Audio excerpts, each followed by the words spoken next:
കീർത്തനം 39 മനുഷ്യൻ നിഴൽ മാത്രം. ഞാൻ പറഞ്ഞു, നാവുകൊണ്ട് പാപം ചെയ്യാതിരിക്കാൻ ഞാൻ എൻ്റെ വഴികൾ ശ്രദ്ധിക്കും.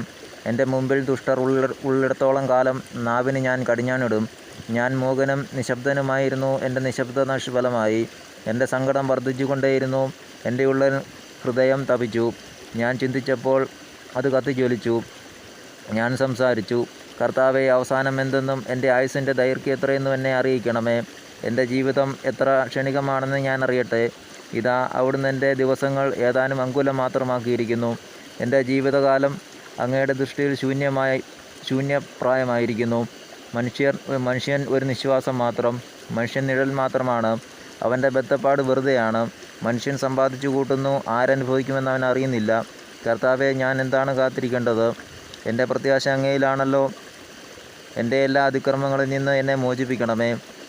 എന്നെ ഭോഷൻ്റെ നിന്ദയ്ക്ക് പാത്രമാക്കരുതേ. ഞാൻ ഊമനാണ്, ഞാൻ എൻ്റെ വായ് തുറക്കുന്നില്ല. അവിടുന്നാണല്ലോ ഇത് വരുത്തിയത്. ഇനിയും എന്നെ പ്രഹരിക്കരുതേ. അവിടുത്തെ അടിയേറ്റ ഞാൻ തളർന്നിരിക്കുന്നു.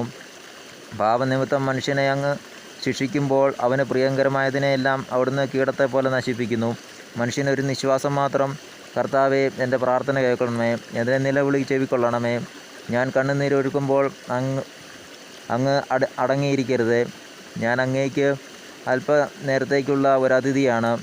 എൻ്റെ പിതാക്കന്മാരെ പോലെ ഞാനും പരദേശിയാണ്.